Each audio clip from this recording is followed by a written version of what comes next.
Military flybys are an American sporting institution and are usually timed so the roar of the engines overhead the crowd happens right as the final strains of the national anthem are fading away. Military instructions define a flyby as, quote, one straight and level pass and not to involve aerobatics or aircraft demonstrations, end quote. Aerobatics is defined as, quote, an intentional maneuver involving abrupt change in an aircraft's attitude, an abnormal attitude, or abnormal acceleration, not necessary for normal flight, end quote. An abnormal attitude is a pitch attitude of the aircraft greater than 60 degrees above or below the horizon and or the angle of bank greater than 75 degrees in reference to the horizon. The altitude limit for flybys was 500 feet above ground level, but after 9/11 that was raised to 1,000 feet. The airspeed limit is defined as quote-unquote not supersonic, but most commands further limit their crews to no faster than 350 to 400 knots. Done right, flybys are thrilling and inspiring. Done wrong, they can be dangerous,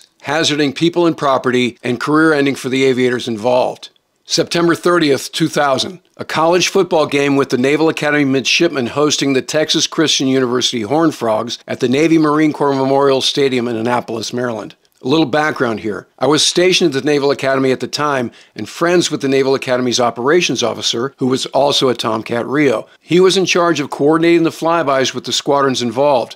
He told me his general guidance to the aviators was to be safe, but also to do their best to motivate the home team and the fans. The TCU game that year was the second home game of the season. The flyby for the first game against Temple was done by two VF-143 Pukin Dogs Tomcats that passed over the stadium low and fast and loud, right on cue. The fans loved it. The pilot for the second game flyby was a Marine Corps major who'd flown Harriers on active duty and was now a reservist attached to the FA-18C squadron based at Andrews Air Force Base just outside of Washington, D.C. I knew him and had actually flown in a Tomcat dogfighting against him in a Harrier off the coast of North Carolina one time. He was a good pilot. Like all of the crews who performed flybys at Navy games, the Major was a Naval Academy graduate. He happened to be in the stands for the first home game, and during his coordination with the operations officer, he mentioned he wanted to make his pass even more thrilling than the Tomcats at the home opener. The OPSO's response was, go for it. I attended this game along with my wife and two sons. We lived on the Naval Academy campus at the time, which is walking distance from the stadium, and we always had season tickets during the 4 years I was on the faculty there. Our seats were in the stands behind the west end zone, which gave us a great vantage point for this flyby. Like all Naval Academy flybys, the Hornet held over the mouth of the Severn River while waiting for the call over the radio from his ground controller located on the sidelines. The pilot had set up a GPS waypoint at the 50-yard line, and he figured the push time and speed based on the normal length of the national anthem and the distance he had to travel to get there right at the final note.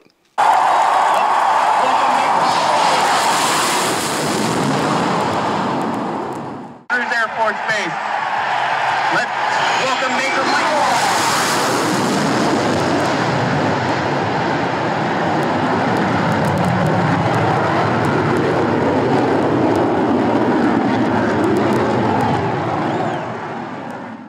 I'm usually sporting a short beard, but I still shave around my cheeks and neck. And like all of you out there who shave, I want a razor that's designed to minimize nicks, cuts, and irritation. So here's a secret that goes against what the shaving industry has been trying to sell you for the last few decades. You don't need a razor with up to half a dozen blades. You just need one with a single really good blade. Meet the sponsor of this episode, Henson Shaving.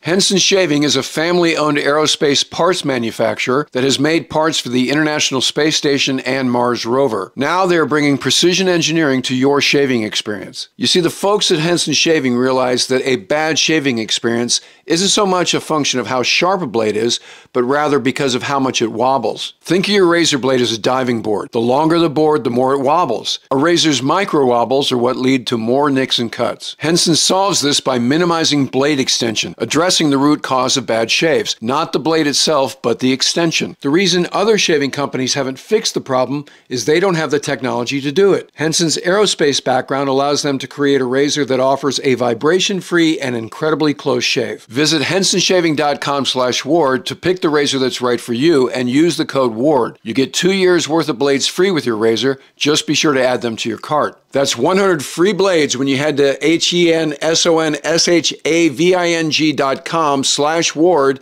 and use the code WARD. Here we see the Hornet still descending as it passes over Taylor Avenue that runs perpendicular to the field to the east. He's still descending as he enters the bowl of the stadium and passes below press box level. At that point, I felt like the jet was going to fly right into my lap. As he reaches midfield, the pilot has full afterburner staged, and he makes an aggressive nose-high pull and rolls left, pushing the limits of what defines aerobatic flight. You see the evergreen trees at the bottom of the frame here. We were seated in the stands in front of those, and as I watched the Hornet roar overhead at full power, I saw the trees bend towards us from the force of the jet's exhaust. We could feel the heat of the afterburners and smell the JP5 fuel. After the exhilaration wore off, we realized just how dangerous the flyby had been, and I wondered what was going to happen to the pilot. You see, the thing about Naval Academy home football games is it's a safe bet that either the Chief of Naval Operations or the Commandant of the Marine Corps or even the Secretary of the Navy is in the stands at any given game. I figured the Major would lose his wings for sure, but later I heard that he had only been grounded for a couple of weeks, and later he chose to retire from the reserves. And while the hope was that a badass flyby would motivate the Navy team to victory, they wound up losing to TCU 24-0. November 7, 2009. Georgia Tech was the home team in a football game against Wake Forest at Bobby Dodd Stadium in Atlanta, Georgia. The flyby was conducted by a section of Super Hornets from Strike Fighter Squadron 136 based at Naval Air Station Oceana in Virginia Beach, Virginia.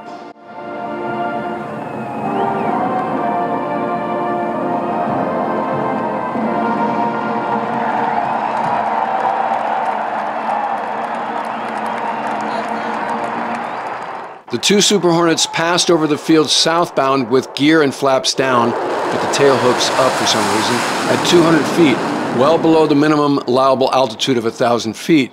The flyby generated massive social media coverage, most of it very positive. A Georgia Tech fan tweeted, quote, "However much of my tax dollars went to that, I'd gladly give it again for the same purpose. It was, all caps, incredible," end quote. In spite of the public's enthusiastic response, the VFA 136 commanding officer convened a Field Naval Aviator Evaluation Board, also known as a FNAB, on both the lead and wing pilots.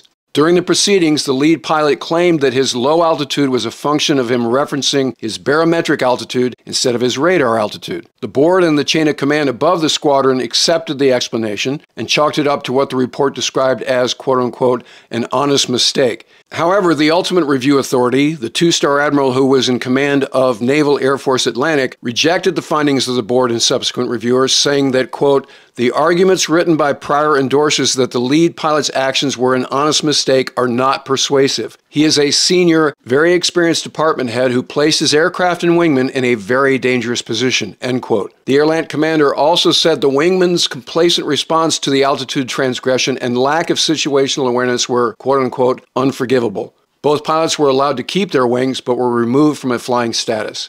November 20th, 2010. Iowa football at home versus Ohio State at Kinnick Stadium in Iowa City, Iowa. An Air Force Lieutenant Colonel led a four-ship formation of T-38s out of Vance Air Force Base over Kinnick Stadium.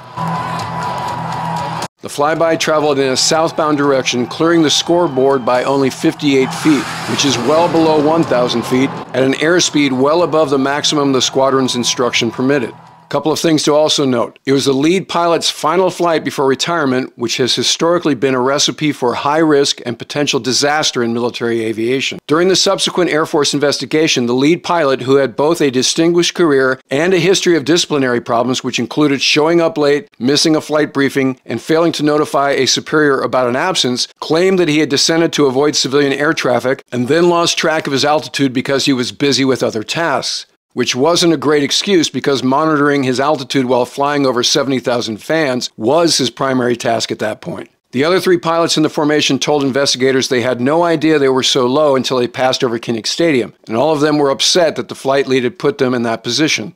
As a result of the investigation's finding that the lead pilot was guilty of, quote, gross errors in judgment, end quote, the wing commander demoted the pilot to major and recommended a court-martial. The pilot ultimately reached a legal settlement with the Air Force and accepted a fine and retirement at the lesser rank rather than going through a court-martial. Three other pilots in the formation, as well as the two stationed on the field as controllers, were reprimanded but allowed to remain in a flight status. November 14, 2021. The NFL's Tennessee Titans were hosting the New Orleans Saints at Nissan Field in Nashville, Tennessee. 4 helicopters, 2 AH-64 Apaches, a CH-47 Chinook, and a UH-60 Blackhawk from the aviation unit attached to the 101st Airborne Division based at Fort Campbell, Kentucky, flew southbound and then turned towards the west once they passed over the stadium, which took them in the direction of downtown Nashville. The formation flew across the field below the level of the upper deck. However, the rules for rotary wing aircraft are more permissive than those for fixed-wing aircraft. The FAA's instruction reads, quote, "Helicopter operations may be conducted below the minimum altitude set for fixed-wing aircraft because they have unique operating characteristics, the most important of which is their ability to execute pinpoint emergency landings during power-out emergencies," end quote. In response to the publicity that was generated by the flyby, the Army seemed to slow-roll the issue, responding at the time that command officials had directed a preliminary investigation to the event. It's unclear if any action was ultimately taken against the aircrews involved in the flyby.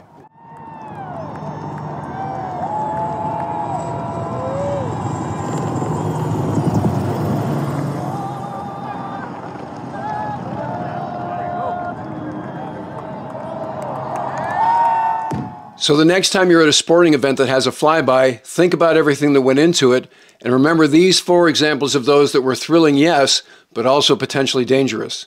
All right, that'll do it for this episode. If you're not already a subscriber, become one so you don't miss anything going forward. And if you'd like to help the channel, please consider using the super thanks, the heart icon below, or become a patron at patreon.com/WardCarroll. And in the meantime, I look forward to talking to you again very soon.